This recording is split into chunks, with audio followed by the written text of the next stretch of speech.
Good morning and welcome to the Retirement Railroad 2.0. I'm Steve and this is Friday Live and Mail Call. All right. And my right hand or eastern half, John is off playing Pirates of the Caribbean with his wife. They're headed to Miami as we speak to catch a cruise. So that should be a lot of fun for them. And but with that, that just makes my left-hand man all that more important. So let's give him a big hand.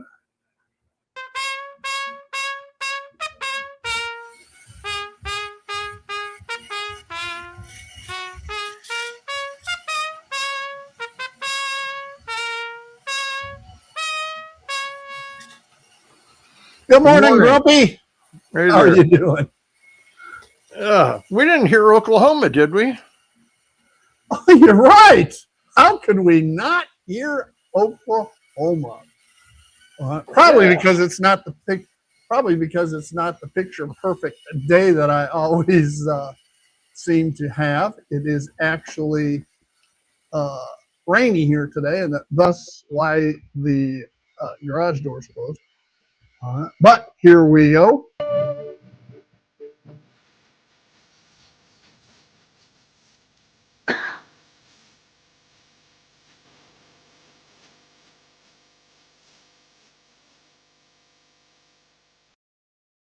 All right. Much better. Thank you for reminding me of that. was. Is my camera out of focus or is it your eyes? I don't know. Just a tad. There's nothing I can do about it one way or another. It is what it is. It's one of those automatic focus things. So, like I said, it's the camera, Joe. All right. I'm grainy. Well, that's the hat. All right. The hat really, well, yeah, it may be blurry, a little bit blurry. It is what it is, guys. Sorry. It's the same camera I've used for the last 2.5 years or thereabouts. So, oh well. And I'm not one to go out and spend a fortune on a good camera. So I'm not in it to make money. My screen is very blurry. Lens camera is good. Once again, it is what it is, guys. Can't do anything about it. But we can hear you, so that's fine. Yeah. All right, and I'll switch cameras around, especially if we talk about that behind me. Anyway, let's go ahead and go through a roll call. Number one is our usual number one from South Texas, and that would be Mr. Rayron. The magic dragon lived by the sea and frolicked in the autumn mist in a land called Honolulu. All right, welcome, Rayron. He was here early. I mean, like hours ago. Yes, he always is. If not the day before. If I set it up the day before, he's usually in the day before. Otherwise, he's in early in the morning. I think he was in at 7:43 this morning because that was right after I set up the stream. So, after Rayron was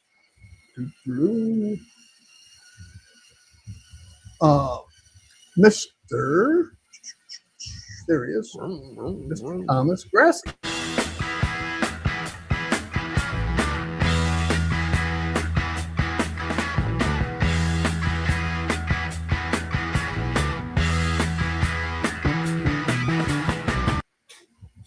Love that song. Welcome, Thomas.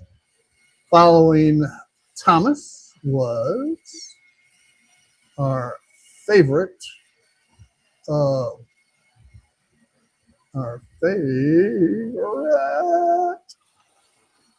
Grandpa Rail. Tell me about the good old days. Sometimes it feels like this world's gone crazy. All right.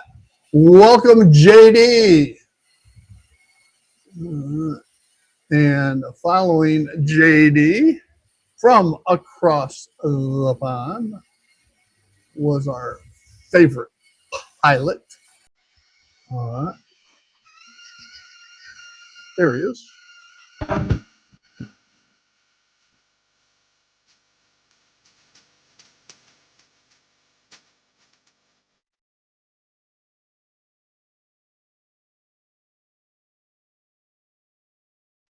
Oh, I love those hot dogs.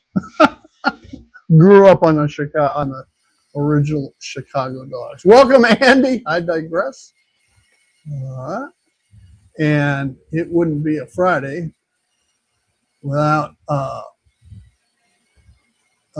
having a party, so to speak. It's your birthday. It's my birthday too, yeah. It's your birthday. We're gonna have a Good morning and happy birthday, John. Yep. All right. Without Next in is John, Bill Hawk. We don't know how many birthdays he's had. 500 plus. It's like 503 now, or somewhere in the low 500s. So, next in was Bill Hawk. Bill, I need a song.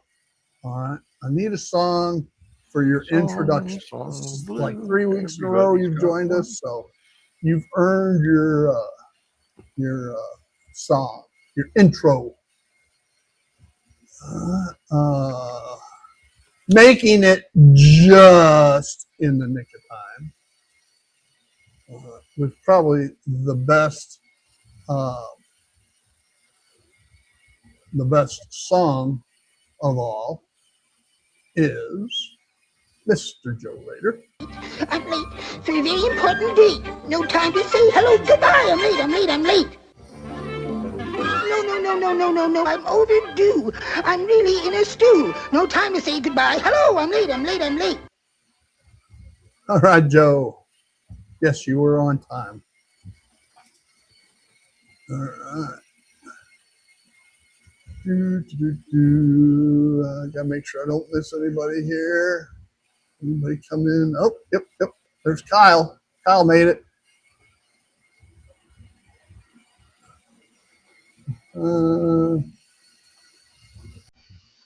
Where we go? There he is. Here we are.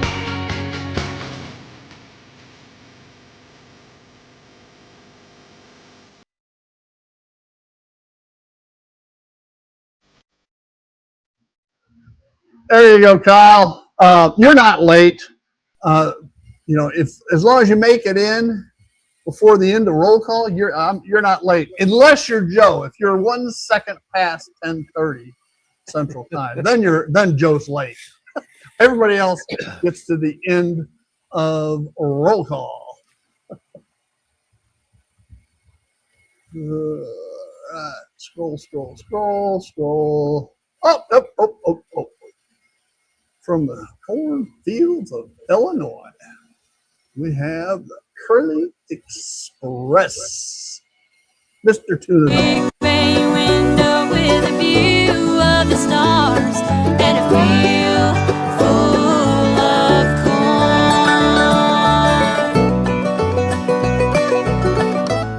corn. Welcome, Joe. Glad you could, not Joe, Dwight, duh. Glad you could. I was looking at Joe Rader's logo. Anyway, welcome, Dwight. And let's see, I'm still scrolling down through here. Oh, there he is. It's time, Mr.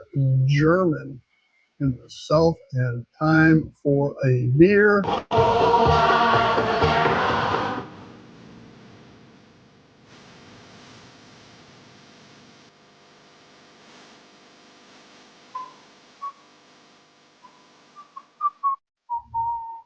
Hello, Anthony, and welcome, sir. Scroll. All right, that's it for a roll call for now, anyway. And Lynn, I know you told me you didn't have anything. Not to speak Open of. up. Did we get everybody in roll call? I think so. Who'd I miss? Model train aficionado or outside? Yeah, I didn't. I can't see from I here. didn't see him. Oh, where do you go? I don't have a song from him either. I don't see him. Do I have it set on top instead of all? No. Anyways, he's here. I Huh. saw that pop up. All right. Song, blue. Everybody has one. Okay. Model train outsider is Anthony. Ah, Anthony Dodge. didn't know that. Okay. I I need to write that down. thought on you were my- talking about my model list. train aficionado. So yes. Anybody I else? measured the other day. I'm 6 feet away from the screen. If I get up to the screen, I'm way up here like this. Then I can read the chat. Back here, it's just. Anyways, no, I don't have anything. 3 feet. I did have some interesting side notes on the Oxford cards. I was sharing. Sure, with you. shoot. I got a container for them. So I was taking them out of their little boxes and I was cutting out the name of the car, the Edsel, the Buick, and all like that, putting them into the containers so that when I put them back, I know who goes where.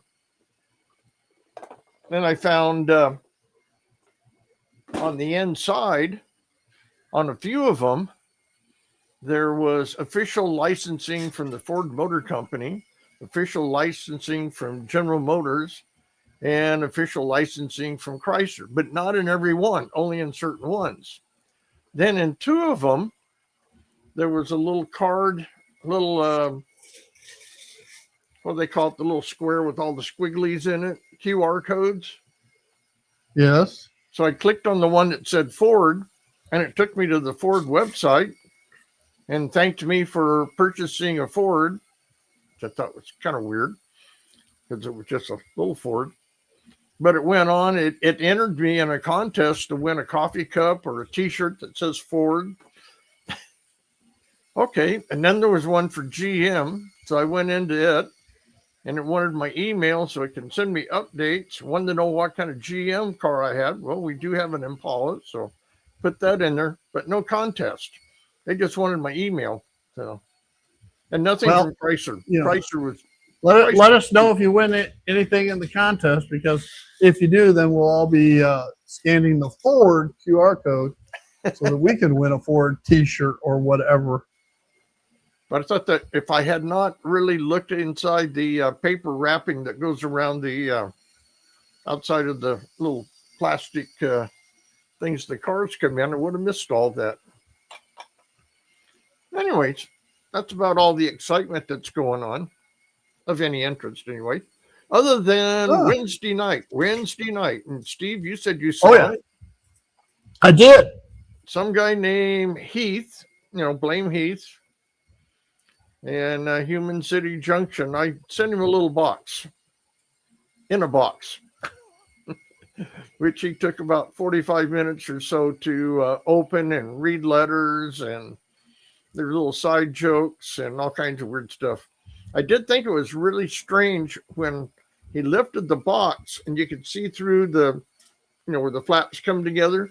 There was a white letter, and I was thinking, I was there when I shipped it, and I always leave the box open because they want to see what's inside, make sure there's, nothing illegal that you shouldn't be shipping. fluids, pew pews, things like that. And the guy always wants to see the trains. What he had already done was opened it and stuck in a previous letter that I'd sent him. And he was almost disappointed nobody figured that out except for me. And I was like, I don't remember putting that in there. Okay. Then he got to the other letter and I spaced it out, big block letters so he could read it, without having to do this.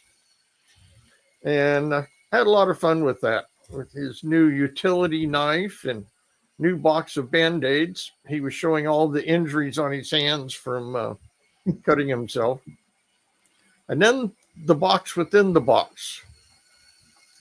And we get lots of donations to the HDMMRC, that's High Desert Modular Model Railroad Club, which I wrote about 1,000 times on the letter that I sent to.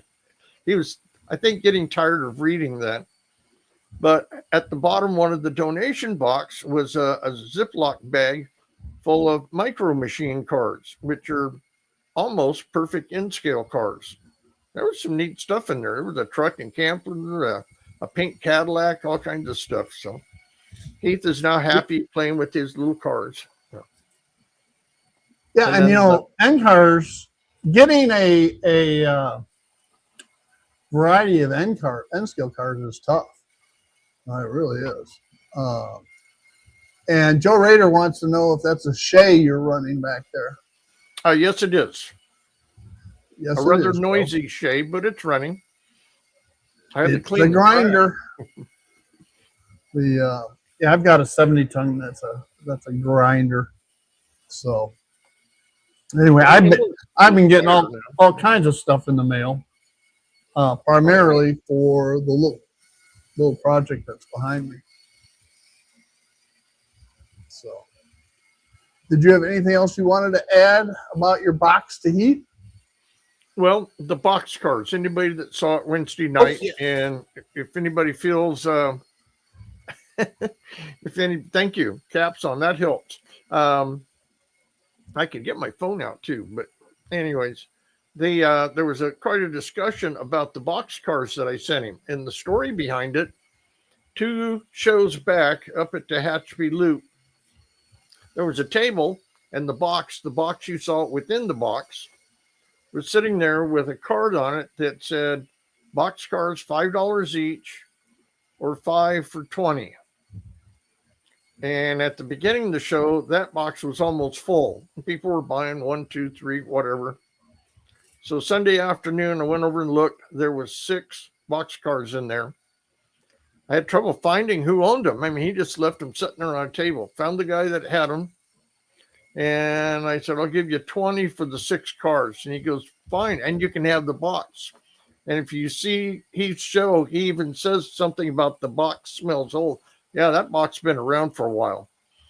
And so that's where the box cars came from a club in Orange County, California. And to settle the debate on the manufacturer of those commemorative cars, Lynn looked it up, and it is Roundhouse. Yes. In case nobody caught that in the live stream.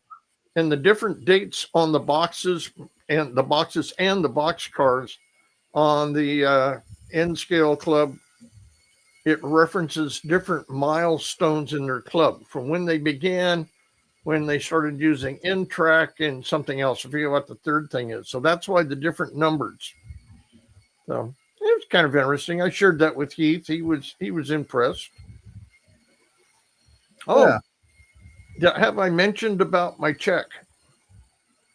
No, you did not. I know about it, but you have not mentioned it. You always hear about the checks in the mail. Well, the check came to me. A few of you know I used to be in a garage band back in the late 60s, early 70s. Nothing special, typical garage band. Some of the same. Hey, now, years. I'd never heard of you, so I listened to what I could find online, and you guys are pretty good. I enjoyed your music. Anyways, we made records. We had to pay for them. We had to pay for the recording, the packaging, the records, the whole thing.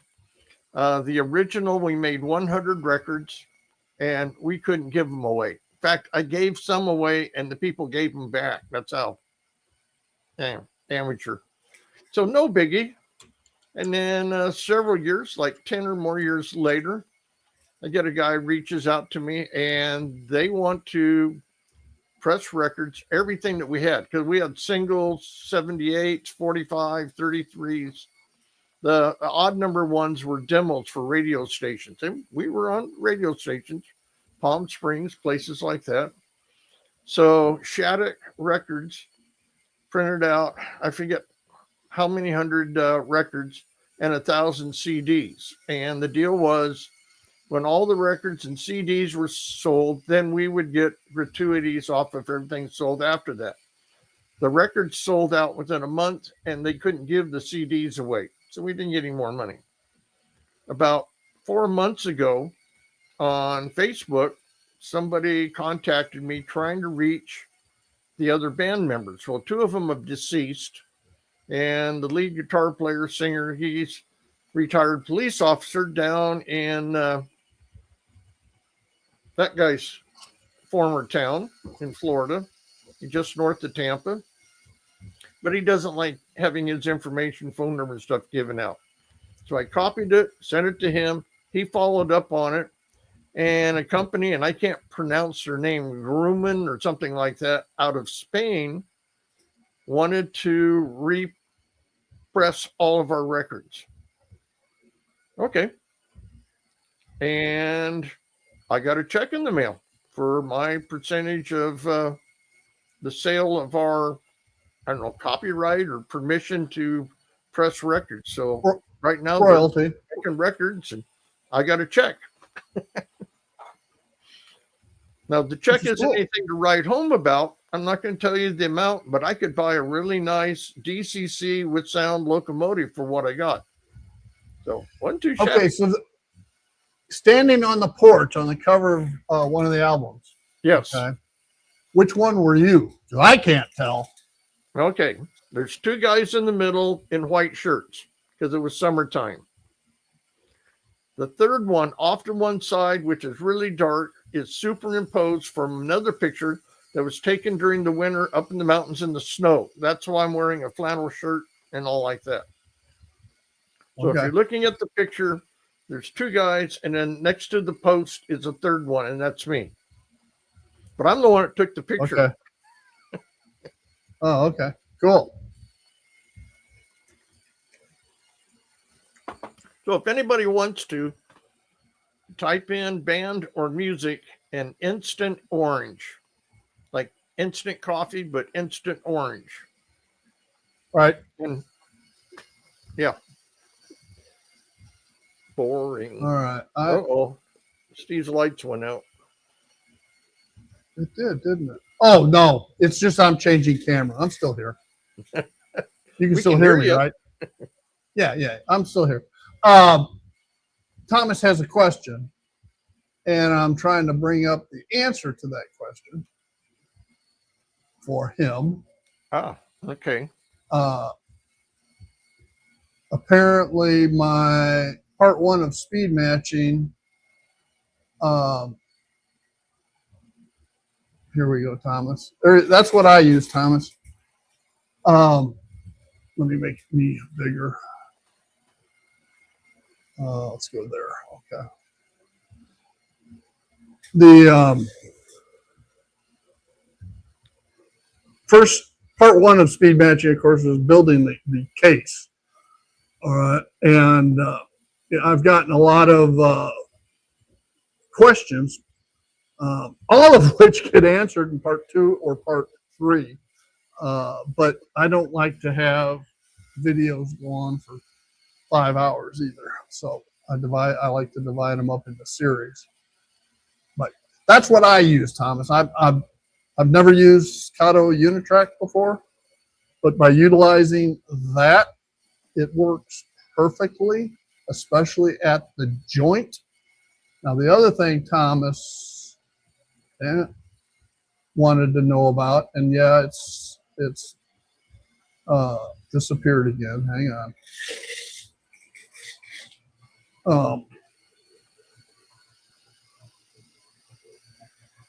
There we go.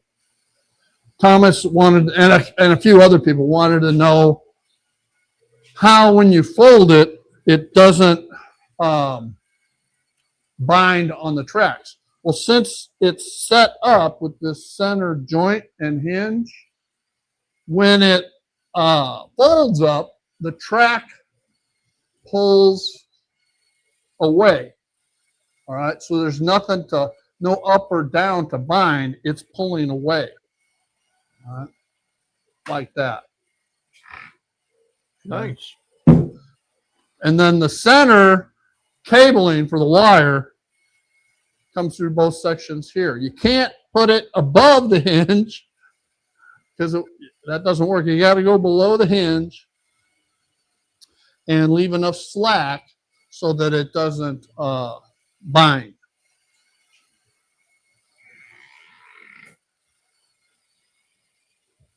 But the layout, I just finished the part 2 goes into prepping and laying the track.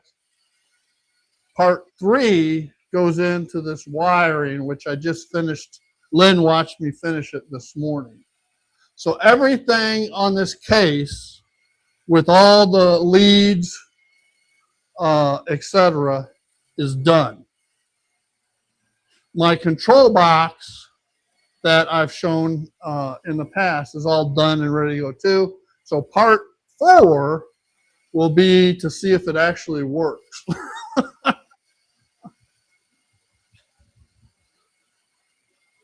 All right. So that's how, hopefully, I've answered a few questions with that.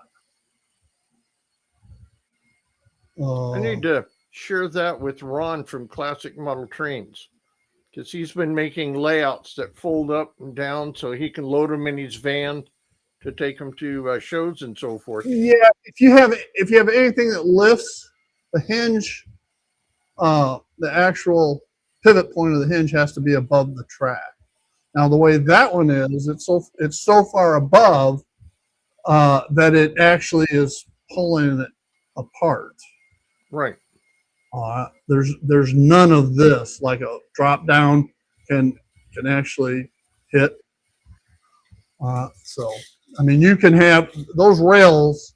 As a matter of fact, I'm going to have to file those rails just to make sure I've got an isolation point on the inner rail, so that the two don't connect. You know, but things I've gotten in the mail have all dealt with this thing behind me. 20 feet of 9 conductor 18 AWG wire. 20 feet's the lowest I could find. I probably used less than 10. Okay. And why 9? There's 16 pieces of the Kato Unitrack. Each piece is isolated and represents a block. Okay, which is covered in the Workbench Wednesdays.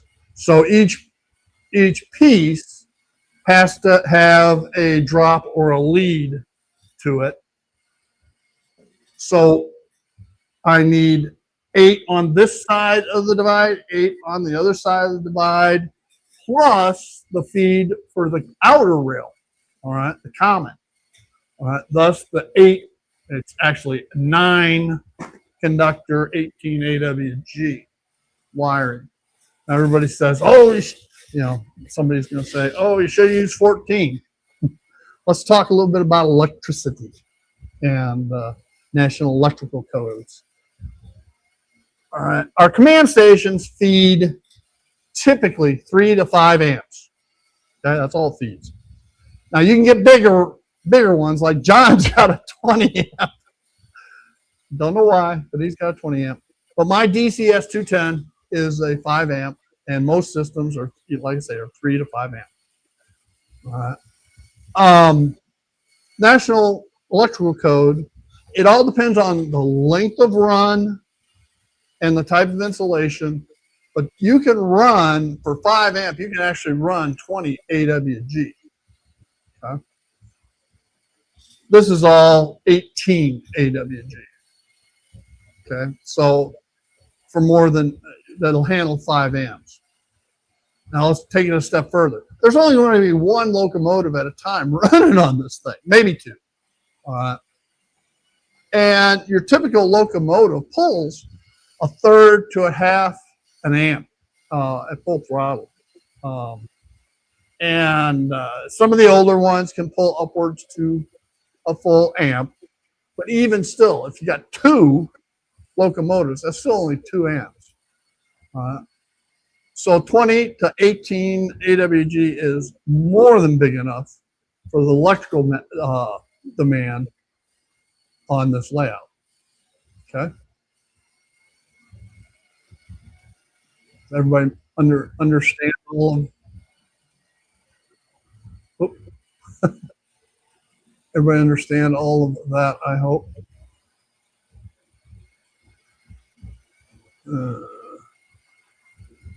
I did something. I can't get to new comments. Why can't I get to new comments?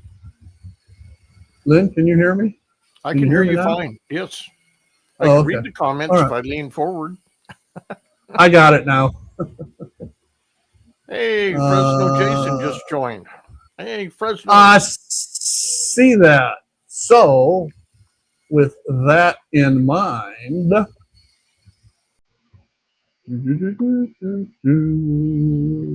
he is.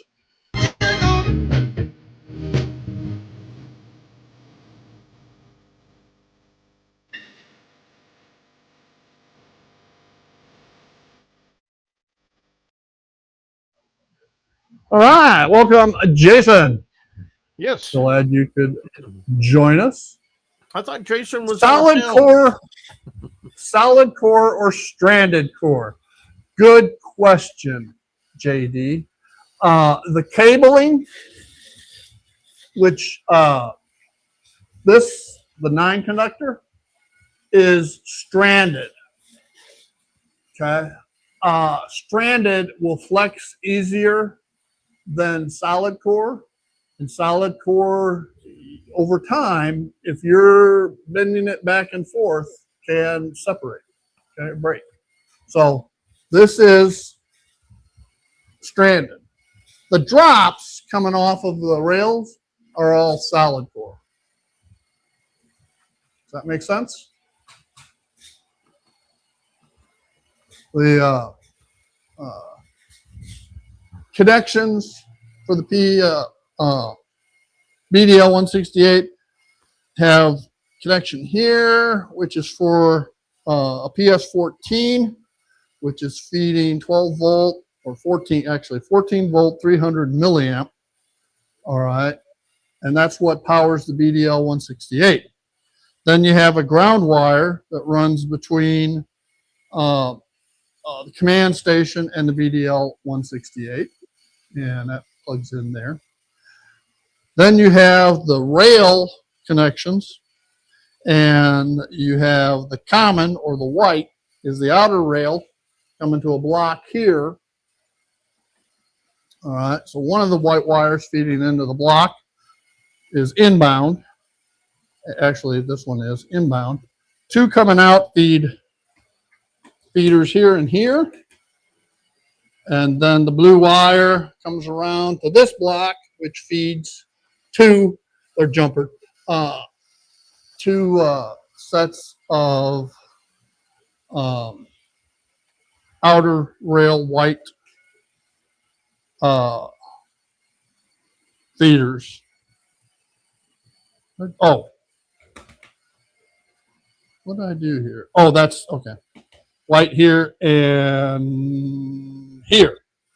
These other white you see is part of this cabling.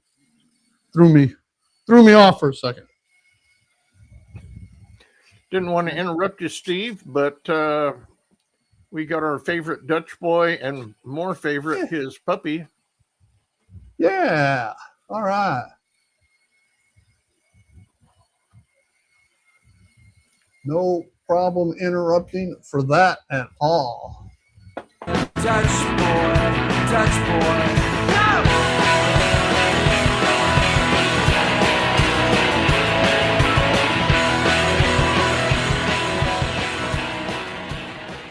Oh, Raleigh, wishing he could just lay down and Welcome, Hi. I was thinking about you yesterday, saying, I hadn't seen a video from Hi in a while. I went and looked at it. It told me it's been about a month since your last video. I think he posted something about traveling or camping or vacationing. Yeah, I think he did. Hey, but I'm old and I forget those kind of things. It's raining very heavy or high. Is that turn up the volume? I'm talking as loud as I'm going to talk without screaming. Ugh. And my mic gain is turned all the way up as well. Hi, we had rain last night too. I think it was 0.0001. Some of the other things I've gotten in besides this cabling, a lot of this layout is I've acquired the pieces over time, but I had to get these small hinges there.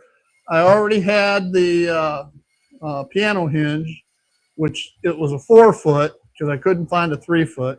So I cut it down to 3 foot. Other things I acquired, I had one of these wiring blocks, but I didn't have the other. And I think, I'm looking around here, I had everything else. All right. I had the cable, I had the screws.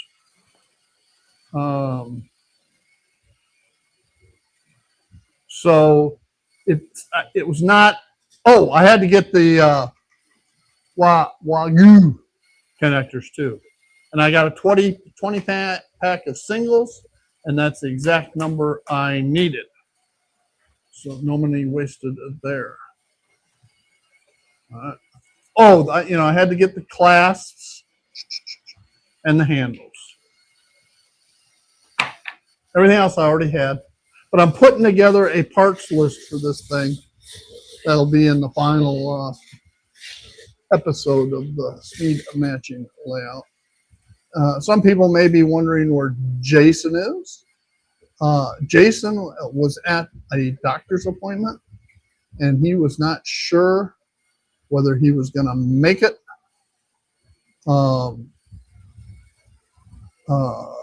in time. So he may or may not show up in the next 15 minutes.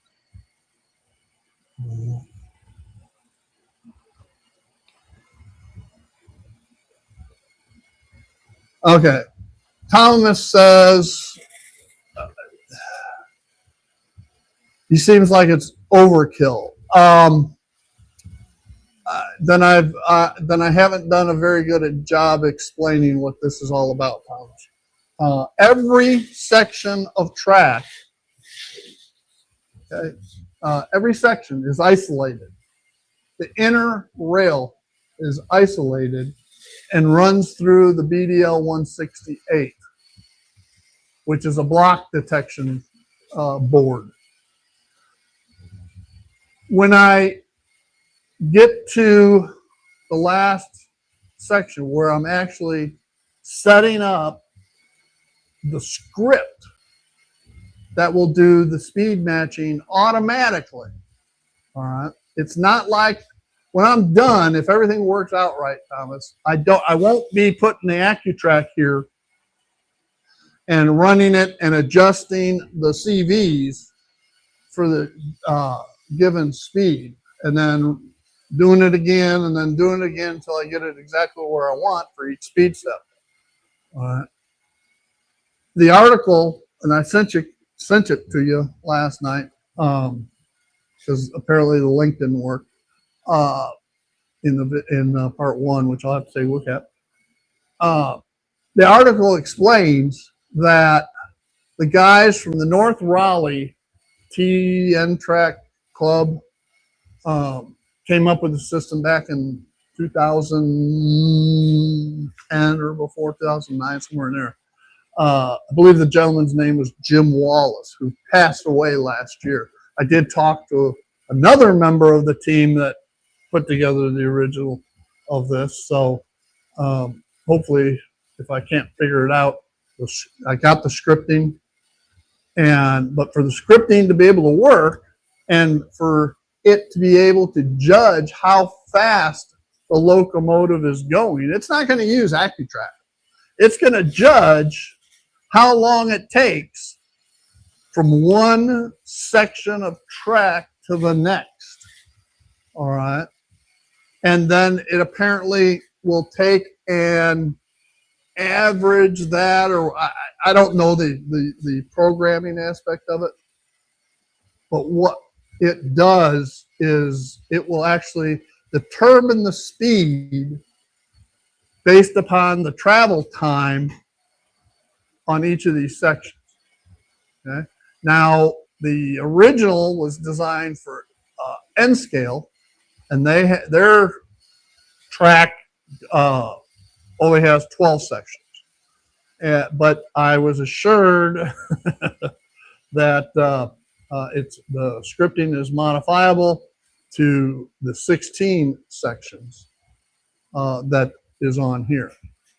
But again, for it to work right, it's got to be isolated. If it's isolated, it's got to have a power feed that goes to that BDL 168.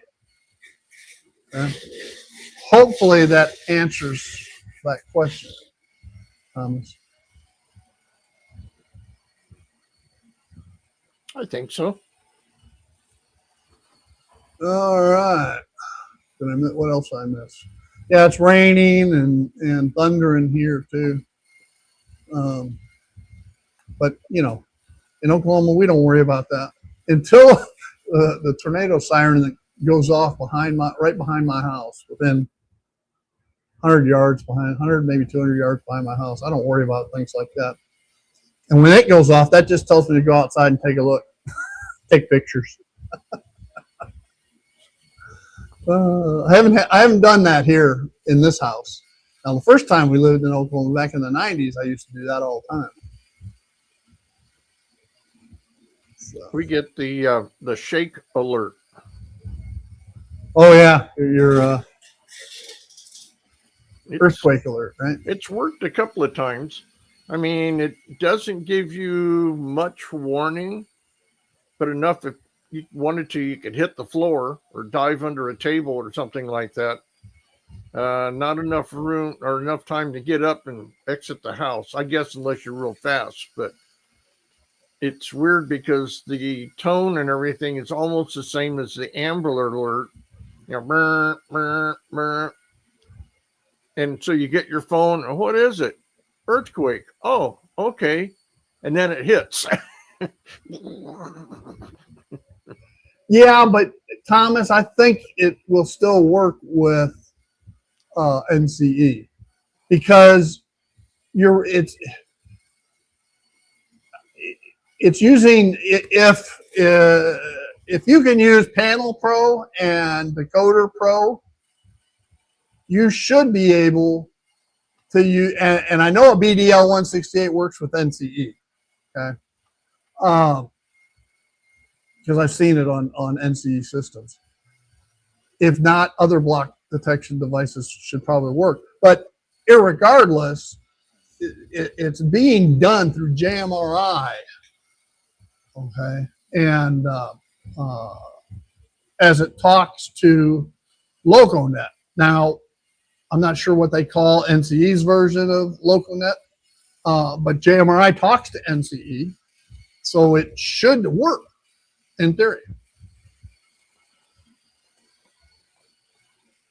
So, Rayron had a hook go over his house. Yep. That means you got rotation. Doesn't necessarily mean it's on the go around.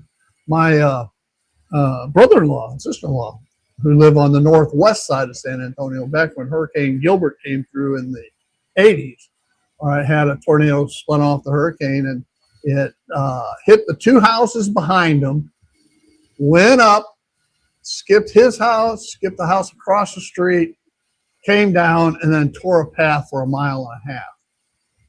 You want to talk about living right. The only damage he had was his metal shed flew away. The contents were still inside, but the shed itself were gone. He never did find it. So.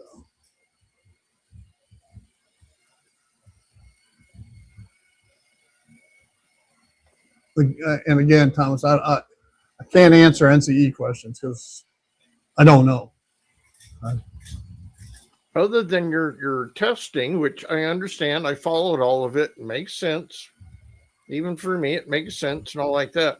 But the concept of the clamshell, I really like that idea. I'm thinking of all kinds of possibilities with that.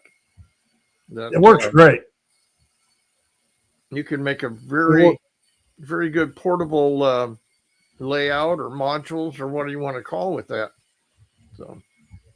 Yeah, conceivably, you could, Lynn, you could do 2 modules that way. Yes. All right, fold it up on one on top of the other. Now, keep in mind, any of your trees or anything like that still have to be able to fit on the inside. Yeah. But on the flip side, you can determine how much room you can build with based upon the height of your walls or the height of your hinges. So it'll get heavy. This is 2 foot by 4 foot sections. So the whole thing, when it's said and done, is 4 foot by 4 foot. So. I was thinking on one side you could have a turntable. On the other side, your mainline track that we use for our modules. So you could bring a steam engine in, go into the turntable, turn it around, and shoot it back out the other direction. Sure. Because with everything we have on our modules and like that, had one member that was going to build one, but he has family problems and stuff, and he'll never get around to it. But I could see where you could put a turntable on one side. It wouldn't be a roundhouse. It would strictly be just a turntable. Yeah, and the you could have like a canvas piece here that's painted and static rest or whatever, and have like a berm. There's nothing that says you have to have, well, for a circle, you got to have openings on 2 ends. But I mean, you could have one opening towards one side with the turntable on the other. Right. So there's a lot of possibilities. Steam possibilities. engine goes in, you turn it around, and it goes back out. You don't have to have all of the, I've got one over here. You don't have to have all of the side tracks to go into a shed. Strictly be just for turning the engine around and sending it back out. Right.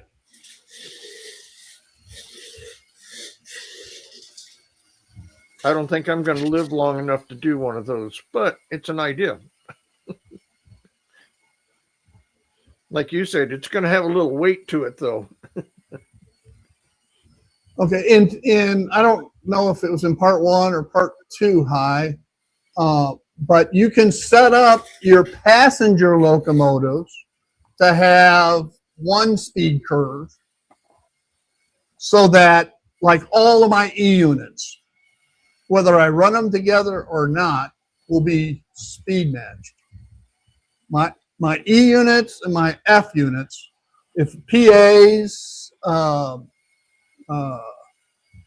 any other passenger locomotive would be speed matched. My road locomotives, my Jeeps my U-boats, my SDs would all be speed matched differently.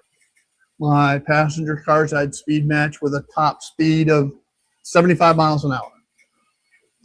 My freight road locomotives would be speed matched at 60, 65 miles an hour, somewhere in there. I haven't done it yet, so.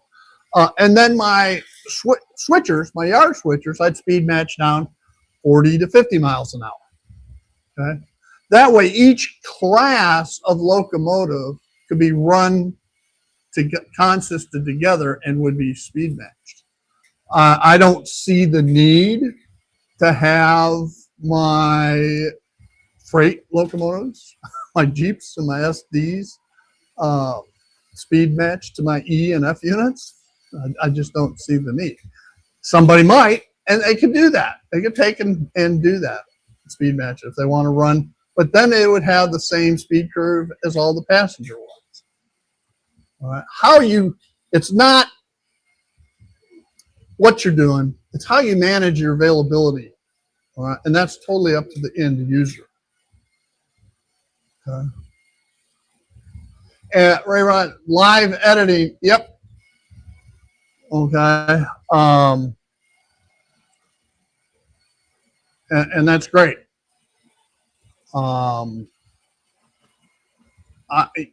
don't, and I haven't used this a Blue Nami, but I would never, ever, and maybe it's okay to do it with the Blue Nami, but I would never, ever, ever, ever do any programming with two locomotives at the same time on a live track.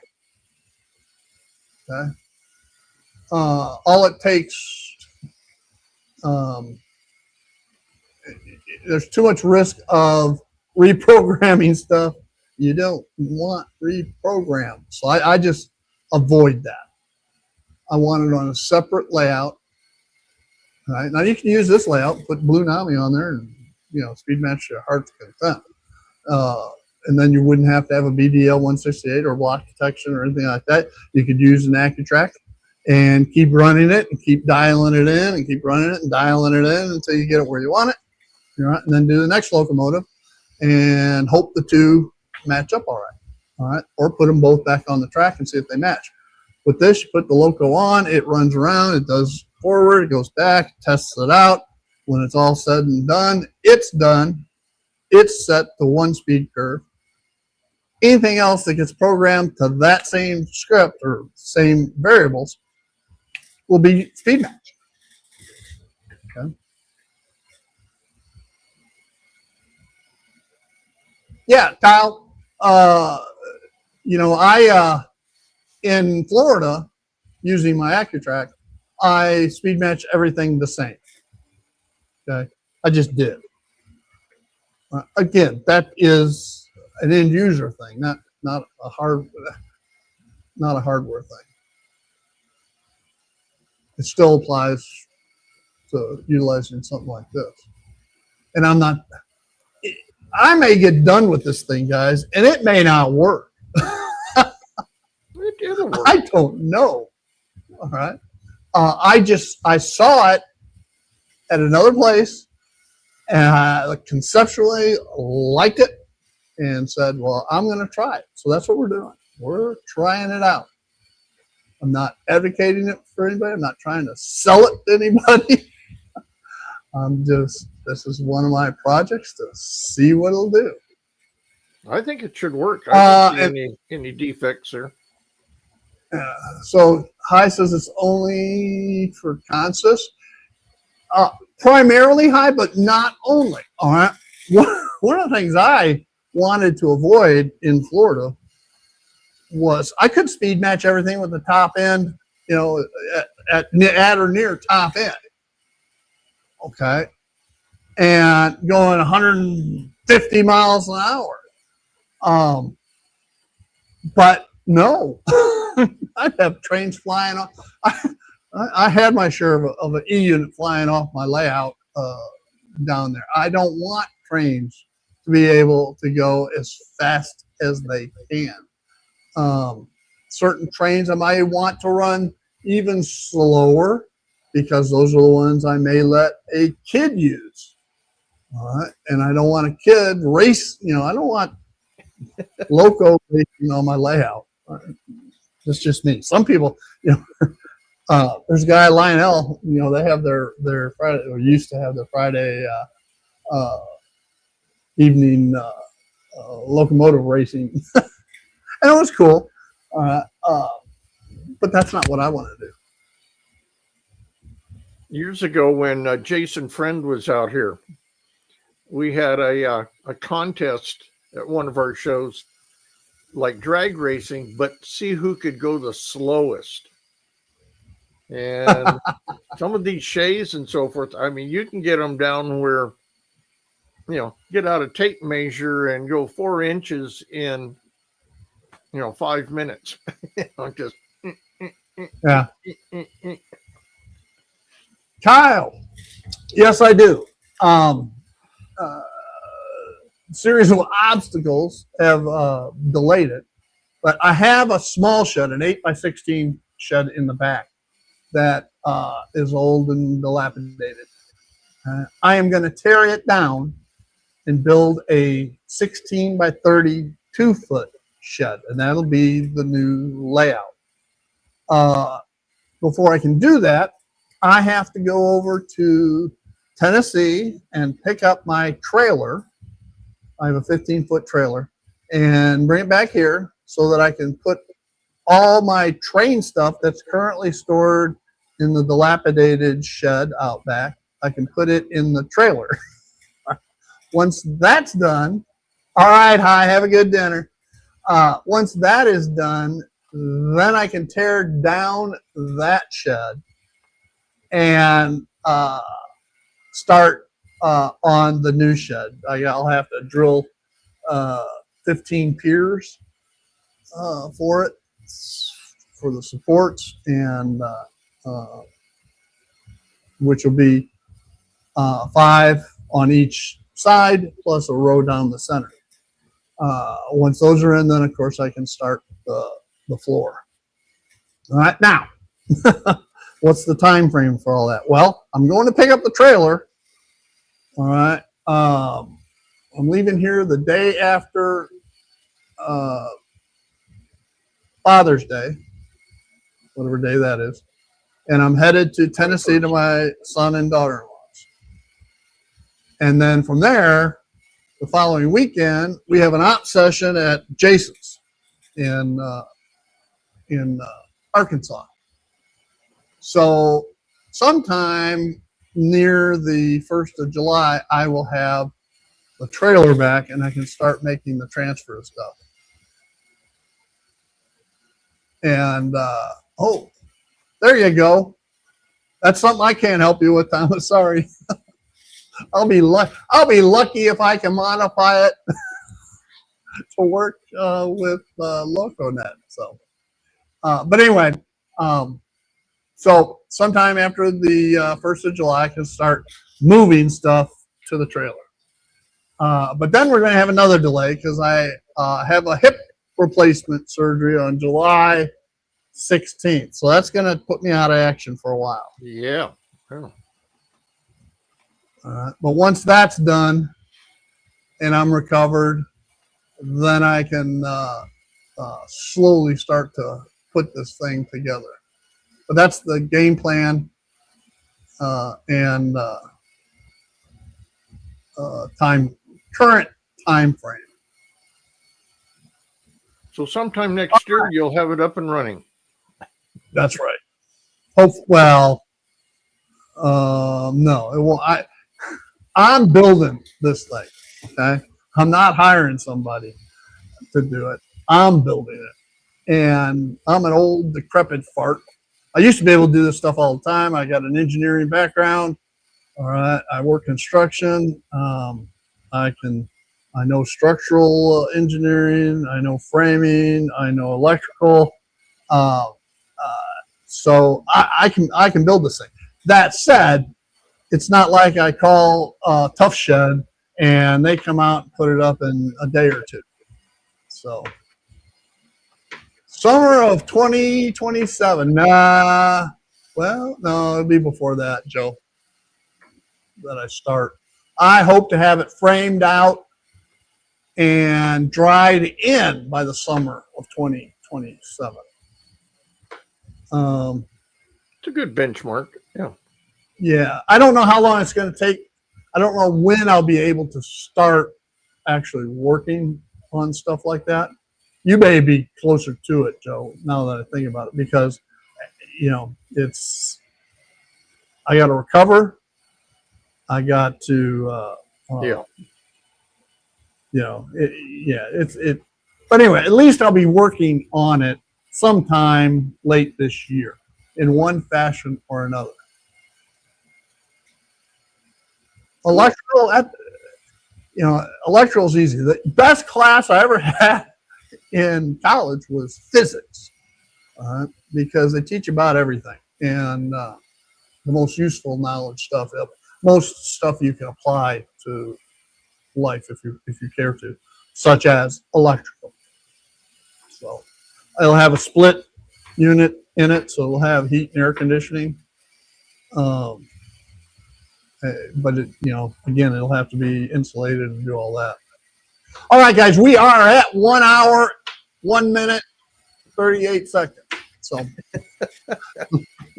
Jason didn't make it, so we'll look forward. Don't forget, Wednesday will be part 2 in this build. A lot more questions get answered, and you get to see how I actually started to get to this phase back here. So. All right.